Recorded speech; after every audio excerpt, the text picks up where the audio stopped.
Welcome to Telangana State Board of Intermediate Education Digital Classes for Vocational Courses. I am M. Narasimha Reddy, MCOM Gold Medal in Taxation, CGL in Vocational Accounting and Taxation, Government Junior College, Sirpur Kagaz Nagar, District, Komaram Bhim, Asifabad. Taxation 1, Unit 7, Income from Salary, Part M, Digital Class. పన్ను విధింపు 1, unit 7, జీతం నుండి ఆదాయం, part ఎం, digital class. అభ్యసనం చేయవలసిన విషయాలు: learning objectives, problems and solutions, ప్రశ్నలు మరియు సమాధానములు. Problem number 5, text book page number 282. విద్యార్థులు, మనము ప్రస్తుతం సాధన చేయబోయేటువంటి ప్రాబ్లం నెంబర్ 5 టెక్స్ట్ బుక్ నందు పేజ్ నెంబర్ 282 నందు గలదు. ఇక ప్రాబ్లం విషయానికి వచ్చినట్టయితే, శ్రీ శ్రీనివాస్ తిరుపతిలోని ఒక లిమిటెడ్ కంపెనీలో పనిచేయుచున్నాడు. అతని యొక్క జీతం నుండి ఆదాయం వివరములు ఈ క్రింది విధంగా కలవు. మూల వేతనము ప్రతి నెలకు ₹6,000, కరువు భత్యం ₹800 ప్రతి నెలకు, బోనస్ 2 నెలల జీతం, కమిషన్ ₹12,000 సంవత్సరానికి. కంపెనీ వారు అద్దెలేని గృహ వసతిని ఏర్పాటు చేసినారు. అతను చెల్లించిన వృత్తి పన్ను ₹900. జీతం నుండి ఆదాయంను లెక్కించుము. అదేవిధంగా ఇచ్చినటువంటి ప్రశ్నను గమనించినట్టయితే, ఇచ్చినటువంటి ప్రశ్నలోని సమాచారాన్ని పూర్తిగా అవగాహన చేసుకున్న ఎడల మనకు శ్రీ శ్రీనివాస్ ఇక్కడ అస్ఎస్సి మరియు అతను జీతం నుండి ఆదాయాన్ని పొందుతున్నాడు. మరియు తిరుపతి పట్టణంలో ఒక లిమిటెడ్ కంపెనీలో పనిచేయుచున్నటువంటి ప్రైవేటు ఉద్యోగి. శ్రీనివాస్ ఒక అస్ఎస్సి. అతను తిరుపతి పట్టణంలో ఒక లిమిటెడ్ కంపెనీలో ప్రైవేట్ ఉద్యోగిగా పనిచేయుచున్నాడు. పనిచేయుచు మూల వేతనం ప్రతి నెలకు ₹6,000 పొందుతున్నాడు యజమాని వద్ద నుండి. కరువు భత్యం ₹800 స్వీకరించుచున్నాడు.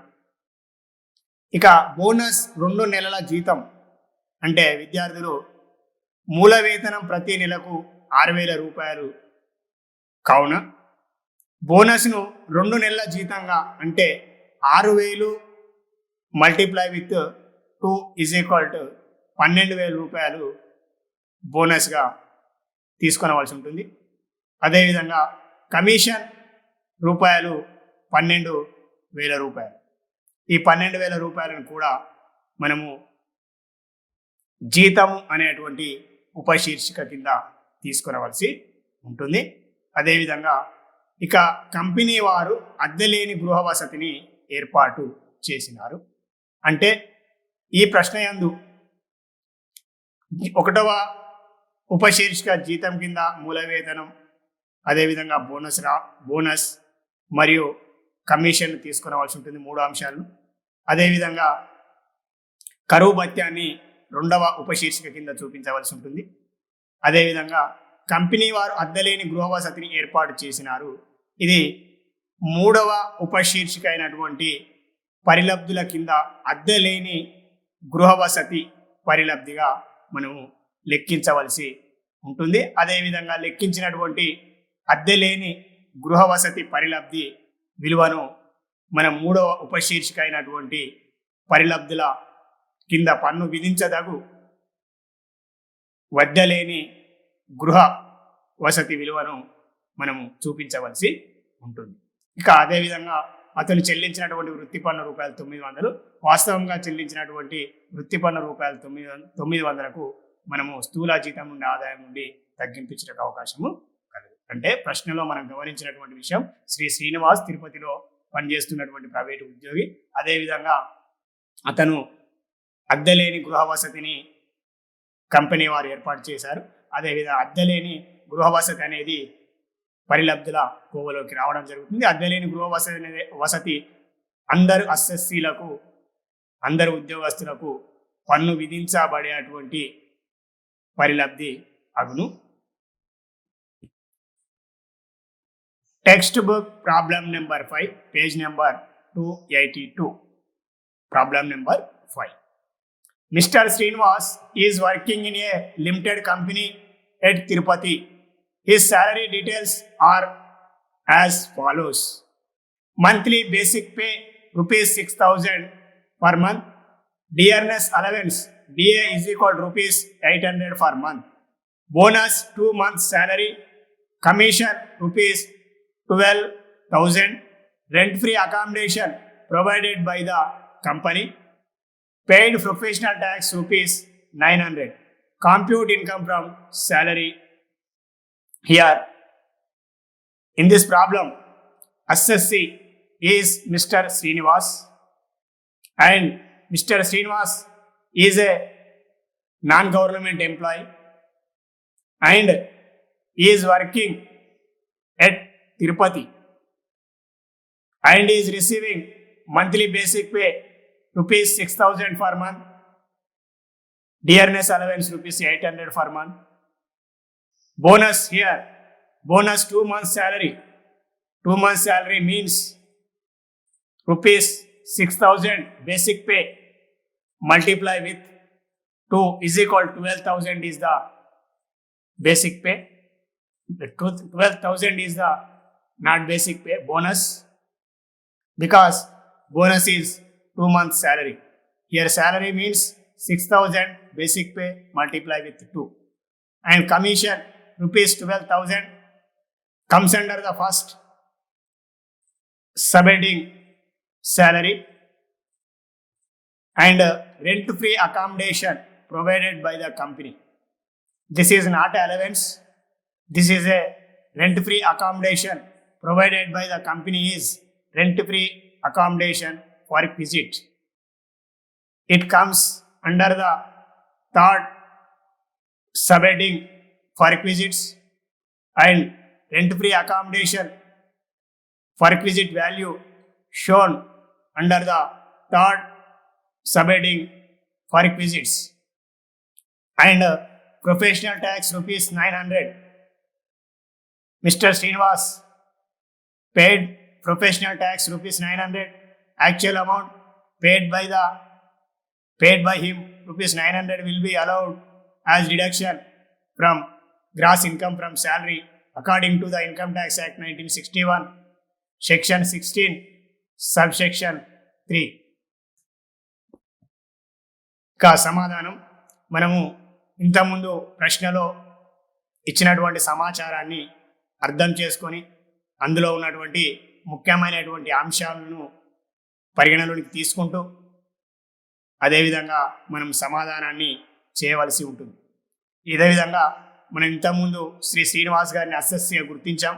అదేవిధంగా ప్రస్తుత పన్ను నిర్ధారణ సంవత్సరం 2020-21 గాను శ్రీ శ్రీనివాస్ గారి యొక్క జీతం నుండి ఆదాయాన్ని మనము లెక్కించవలసినటువంటి అవసరం ఉంది. కావున మనము ముందుగా హెడ్డింగ్ను రాయవలసి ఉంటుంది. ఆదాయ పన్ను పేరును, అదేవిధంగా అసెస్సీ యొక్క పేరును మరియు లెక్కించేటువంటి పన్ను నిర్ధారణ సంవత్సరంను మనం రాయవలసి ఉంటుంది. కావున విద్యార్థులు హెడ్డింగ్ను పై విధంగా ప్రస్తుత పన్ను నిర్ధారణ సంవత్సరం 2020-21 శ్రీ శ్రీనివాస్ యొక్క జీతం నుండి ఆదాయం లెక్కించుట, వివరాలు రూపాయలు, ఆదాయము రూపాయలు.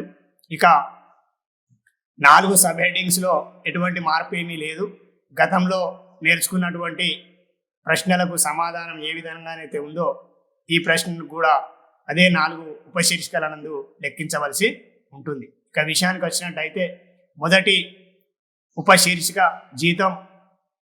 జీతం అనేటువంటి ఉపశీర్షిక నందు మూల వేతనం 6,000 రూపాయలు ప్రతి నెలకు మల్టిప్లై విత్ 12 నెలల కాలానికి 72,000 పూర్తిగా పన్ను విధించబడేటువంటి ఆదాయం. అదేవిధంగా బోనస్, ఇక్కడ బోనస్ శ్రీనివాస్ గారికి యజమాని 2 నెలల మూల వేతనాన్ని మనకు బోనస్గా ప్రకటించడం అనేది జరిగింది. కాబట్టి బోనస్ ఈజ్ ఈక్వల్ 6,000 రూపాయలు మూల వేతనం మల్టిప్లై విత్ 2 ఈజ్ ఈక్వల్ 12,000 రూపాయలు రావడం జరిగింది. అంటే బోనస్ 2 నెలల జీతం 6,000 multiply with 12 is equal 12,000 and commission 12,000 multiply with 1 it means for అనం 12,000. అంటే జీతం అనేటువంటి ఉపశీర్షిక కింద మూల వేతనం 72,000, బోనస్ 12,000, అదేవిధంగా కమిషన్ 12,000 పూర్తిగా పన్ను విధించబడు ఆదాయం అగును. అదేవిధంగా ఇక రెండవ ఉపశీర్షిక అయినటువంటి భత్యాల విషయానికి వచ్చినట్టయితే, రెండవ ఉపశీర్షిక భత్యాలలో కరువు భత్యం అందరు ఎస్ఎస్సీలకు, అందరూ ఉద్యోగస్తులకు కూడా పూర్తిగా పన్ను విధించబడేటువంటి భత్యం అగును. అదేవిధంగా శ్రీనివాస్ గారు 800 రూపాయలను అతని యజమాని వద్ద నుండి ప్రతి నెలకు పొందుతున్నాడు.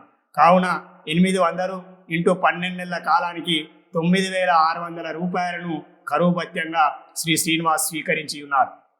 అదేవిధంగా ఇక మూడవ హెడ్డింగ్ అయినటువంటి పరిలబ్ధులు. ఇక పరిలబ్ధుల విషయానికి వచ్చినట్టయితే, పరిలబ్ధి అంటే యజమాని ఉద్యోగస్తునికి సౌకర్యములను ఏర్పాటు చేసిన ఎడల అట్టి సౌకర్యముల విలువను మనం పరిలబ్ధుల విలువలుగా తీసుకోవడం అనేది జరుగుతుంది. అదేవిధంగా ఇక్కడ యజమాని శ్రీనివాస్ గారికి కంపెనీ వారు అద్దెలేని గృహ వసతిని ఏర్పాటు చేసినారు. కావున దానిని అద్దెలేని గృహ వసతి ఏర్పాటుగా పరిలబ్ధిగా మనం గుర్తించవలసి ఉంటుంది, అదేవిధంగా లెక్కించవలసి ఉంటుంది. అదేవిధంగా అద్దెలేని గృహ వసతి ఉద్యోగస్తులందరికీ కూడా పన్ను విధించదగు భత్యం కోవలోకి రావడం అనేది జరుగుతుంది.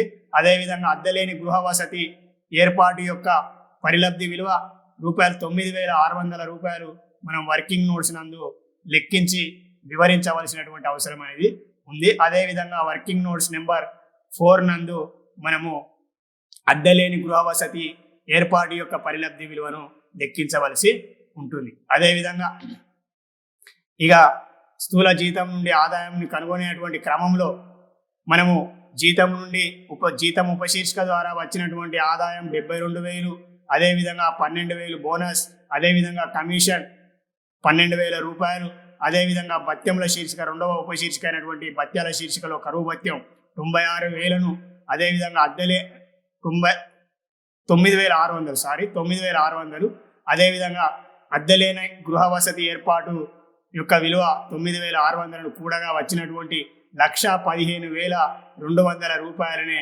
మనము స్థూల జీతం నుండి ఆదాయంగా పేర్కొనడం అనేది జరుగుతుంది. అదేవిధంగా లెక్కించినటువంటి ఆదాయం స్థూల జీతం నుండి ఆదాయము అంటే జీతం ఉపశీర్షికనందు గల 72,000 ప్లస్ 12,000 ప్లస్ 12,000, అదేవిధంగా భత్యముల ఉపశీర్షికనందు 9,600, అదేవిధంగా అద్దెలేని గృహ వసతి ఏర్పాటు పరిలబ్ధి విలువ 9,600 కూడగా వచ్చినటువంటి మొత్తం 1,15,200 ఏవైతే ఉందో ఆ 2,000నే స్థూల జీతం నుండి ఆదాయము అనేదారు. అదేవిధంగా స్థూల జీతం నుండి ఆదాయాన్ని కనుగొన్న తదుపరి స్థూల జీతం నుండి ఆదాయం నుండి ఆదాయ పన్ను చట్టం 1961 సెక్షన్ 16 ప్రకారం తగ్గింపులు ఇవ్వవలసి ఉంటుంది.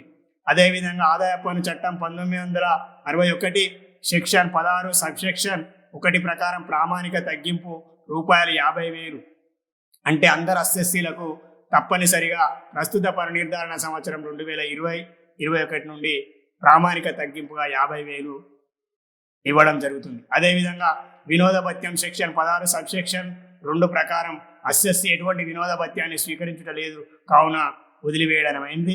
అదేవిధంగా మూడవది వృత్తి పన్ను సెక్షన్ 16 సబ్సెక్షన్ 3 ప్రకారం ఎస్ఎస్సీ శ్రీనివాస్ ₹900 వాస్తవంగా చెల్లించినటువంటి వృత్తి పన్ను, కావున వాస్తవంగా చెల్లించినటువంటి వృత్తి పన్ను 900కు తగ్గింపుగా ఇవ్వబడు.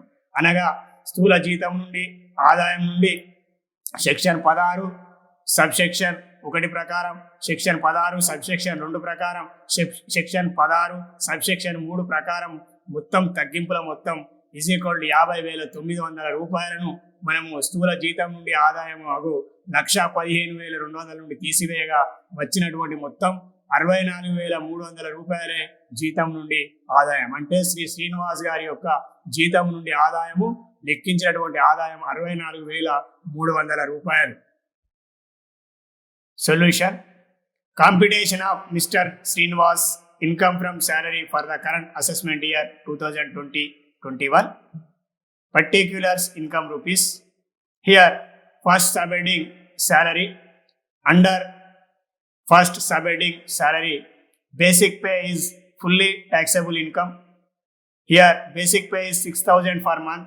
Multiply with 12 is equal 72,000. Bonus 2 months salary. Here salary means basic pay multiply with 2 is equal 12,000. Here basic pay is 6,000 multiply with 2 it means 2 months is equal 12,000 rupees. And commission is also comes under the subheading salary. Commission rupees 12,000 multiply with 1 it means per annum 12,000. Basic pay, bonus, commission comes under the first subheading salary 72,000 and 12,000 and 12,000. Then go to the second subheading allowances. Here dearness allowance rupees 800 per month multiply with 12 months is equal 9,600. Here dearness allowance is fully taxable allowance for all accessories and comes and shown under the second subheading allowances. Third subheading for visits. Here under for visits, rent-free accommodation provided by the employer to an employee is treated as perquisite. So perquisite value we need to compute, we need to calculate the perquisite value. According to the, as per the working notes number 3, here rent-free accommodation provided by the employer, rent-free accommodation perquisite value is 9,600. Then go to the fourth heading, profits in lieu of salary. Here there is no profits in lieu of salary item, so dash dash.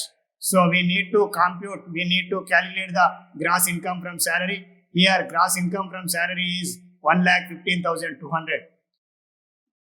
1,15,200.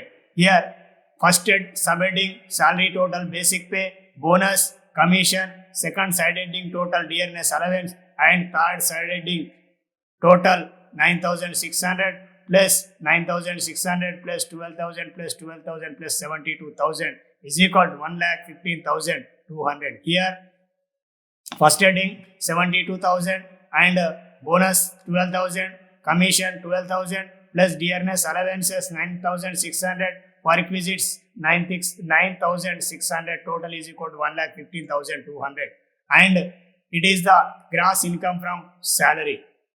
We need to deduct standard deduction under section 16(1), entertainment allowance under section 16(2), professional tax under section 16 subsection 3 from the gross income from salary. Here under section 16 subsection 1, standard deduction is allowed as deduction to all employees from the current assessment year 2020 and 21 onwards. Rupees 50,000 is fixed figure. Second one is entertainment allowance under section 16 subsection 2. There is no entertainment allowance here in this problem, show dash.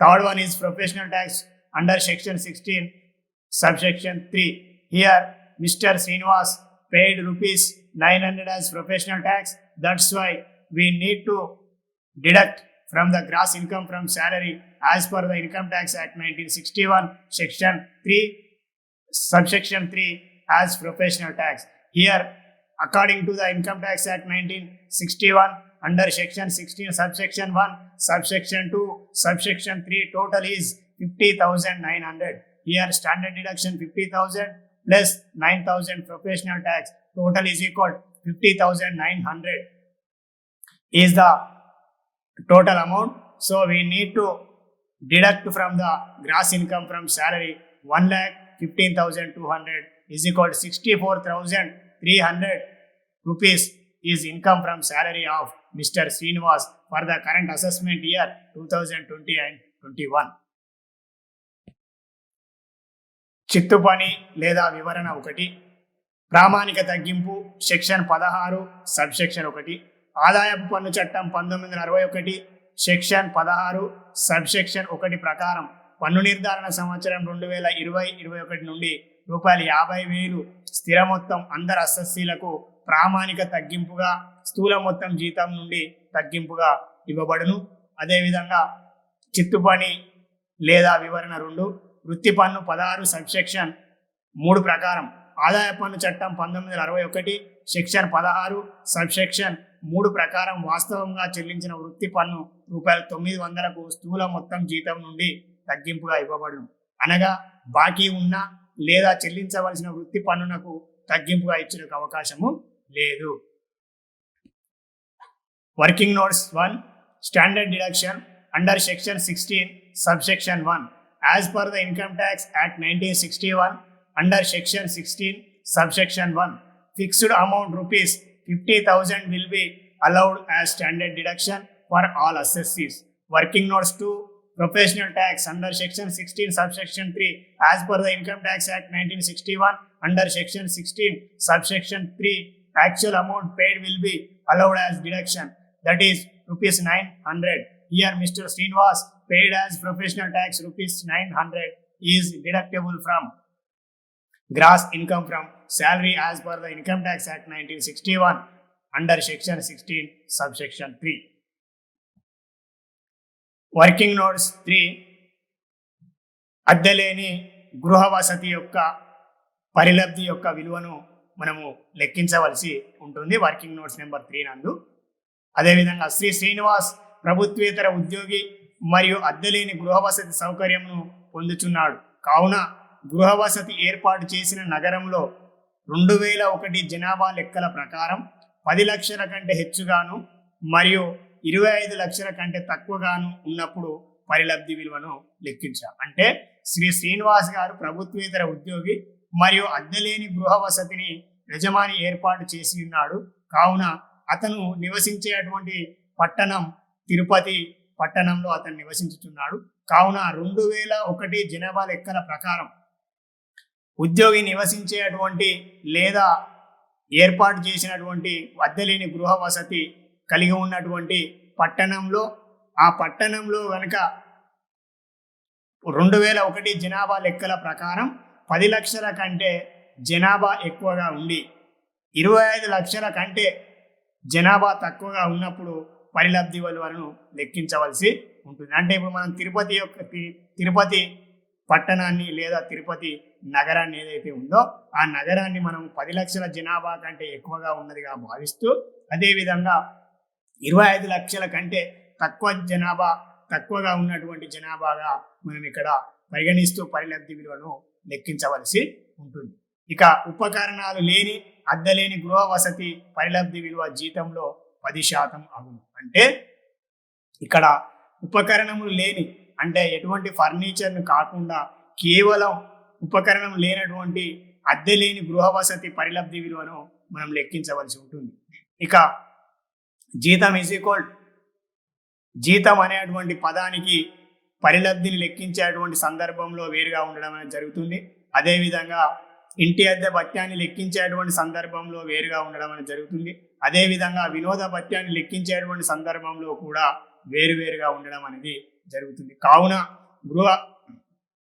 అద్దెలేని గృహ వసతి యొక్క పరిలబ్ధిని లెక్కించేటువంటి సందర్భంలో మనము జీతం అనేటువంటి నిర్వచనంలో జీతం అనేటువంటి పదం అర్థంలో మనం ఇక్కడ గమనికలో కనుక చూసినట్టయితే జీతం = మూల వేతనం plus bonus plus fees plus commission plus పన్ను విధించబడే భత్యాలు, కరువు భత్యం మినహా. కరువు భత్యము విరమణ సదుపాయాలలో పరిగణించినచో కరువు భత్యం కూడా కలపవలను. అంటే ఇక్కడ ఇంటి అద్దె భత్యానికి తీసుకునేటువంటి జీతానికి అదేవిధంగా పరిలబ్ధిని అద్దెలేని గృహ వసతి పరిలబ్ధిని లెక్కించేటువంటి సందర్భంలో జీతానికి వ్యత్యాసం ఉండడం అనేది జరిగింది. అద్దెలేని గృహ వసతిని ఏర్పాటు చేసినప్పుడు మనము జీతం అనేటువంటి పదంలో మూల వేతనం plus bonus plus fees plus commission plus పన్ను విధించబడే భత్యాలు, కరువు భత్యం మినహా కరువు భత్యం విరమణ సదుపాయాల్లో పరిగణించవచ్చు, కరువు భత్యం కూడా కలపవలను. ఇక్కడ సమాధాన విషయానికి వచ్చినట్టయితే ఇక్కడ జీతం ఈజ్ ఈక్వల్ మూల వేతనము 72,000, అదేవిధంగా బోనస్ 12,000 రూపాయలు, అదేవిధంగా కరువు భత్యం 12,000 రూపాయలు ఈజ్ ఈక్వల్ 96,000 రూపాయలు రావడం అనేది జరిగింది. ఈ 96,000 రూపాయల మీద మనము 10% లెక్కించవలసి ఉంటుంది. 96,000 multiply with 10 divided by 100 is equal 9,600 రూపాయలే పరిలబ్ధి విలువ అగును. అంటే అద్దె లేని గృహ వసతి యొక్క పరిలబ్ధి విలువ 9,600. ఉపకరణాలు లేని అద్దె లేని గృహ వసతి పరిలబ్ధి విలువ రూపాయలు 9,600. మనము లెక్కలో చూపించిన విధంగా పరిలబ్ధులు ఉపశీర్షిక నందు 9,600 రూపాయలు అద్దె లేని గృహ వసతి పరిలబ్ధి విలువగా మనం తీసుకొనవలసి ఉంటుంది. విద్యార్థులు ముఖ్యంగా గుర్తుంచుకోవాల్సినటువంటి విషయం, వినోద భత్యాన్ని లెక్కించే సందర్భంలో, అదేవిధంగా ఇంటి అద్దె భత్యాన్ని లెక్కించేటువంటి సందర్భంలో, అదేవిధంగా అద్దె లేని గృహ వసతి పరిలబ్ధిని లెక్కించేటువంటి సందర్భంలో జీతం అనేటువంటి పదంలో ప్రతి భత్యానికి అదేవిధంగా ప్రతి పరిలబ్ధికి వేరువేరుగా ఉంటుందనేటువంటి విషయాన్ని ముఖ్యంగా గమనించవలసి ఉంటుంది. ఇక్కడ విషయానికి వచ్చినట్టయితే ఇక్కడ పరిలబ్ధి విలువను మనము పన్ను విధించబడేటువంటి మొత్తాల మీద మనం జీతం అనేటువంటి అంశంలో చేర్చడం జరిగింది. జీతం అనే అంశంలో మూల వేతనం plus bonus plus fees plus commission plus పన్ను విధించబడేటువంటి భత్యాలు, కరువు భత్యంను మనము వదిలివేయవలసి ఉంటుంది. అదేవిధంగా కరువు భత్యం కనుక విరమణ సదుపాయాల రిటైర్మెంట్ బెనిఫిట్స్లో కనుక వచ్చినట్టయితే అట్టి కరువు భత్యాన్ని కూడా మనము కలపవలసి ఉంటుంది. ఈ లెక్కనందు మూల వేతనం, బోనస్ ప్లస్ కమిషన్ ప్లస్ పన్ను విధించబడేటువంటి భత్యాలు ఏవైతే ఉన్నాయో వాటిని అన్నింటినీ కూడా మనం తీసుకోవడం అనేది జరిగింది. Working notes 3. Mr. Srinivas, the assessee, is a non-government employee or other employee. So, valuation of rent-free accommodation perquisite value is calculated as follows. In this perquisite valuation procedure, employees can be classified into 2 categories. First one is government employees. Second category is non-government employees or other employees. So, Mr. Srinivas is working in a limited company. So, he comes under the non-government employee or other employees. But he is not a government employee. So, valuation of rent-free accommodation perquisite value is calculated as under. Here, population as per 2000 census of a city where the accommodation is provided exceeding 10 lakhs but not exceeding 25 lakhs. అంటే దీని అర్థం శ్రీనివాస్ గారు పనిచేసేటువంటి తిరుపతి నగరంలో పనిచేస్తున్నారు, తిరుపతి పట్టణంలో పనిచేస్తున్నారు. కాబట్టి తిరుపతి పట్టణంలో పనిచేసేటువంటి తిరుపతి పట్టణం యొక్క జనాభా 2001 జనాభా లెక్కల ప్రకారం 10 లక్షల కంటే ఎక్కువగాను, అదేవిధంగా 25 లక్షల కంటే తక్కువగా ఉన్నదని భావించడం అయినది. Exceeding 10 lakhs but not exceeding 25 lakhs of the population in the town. Here, valuation of perquisite value of rent-free accommodation perquisite is 10% of salary. Here, 10% of salary. Here, salary definition. Note, salary is equal basic pay plus bonus plus fees plus commission plus taxable allowances. Dearness allowance will be included only when it enters for the retirement benefits. Here salary is equal. Here as per definition, salary is equal basic pay to 72,000 and 12,000 as bonus, 12,000 as dearness allowance is equal, total is equal 96,000 multiply with 10 divided by 100 is equal 9,600. So value of taxable rent-free accommodation perquisite will be rupees 9,600. Here it shown under the third subheading perquisites as rupees 9,600. Thank you.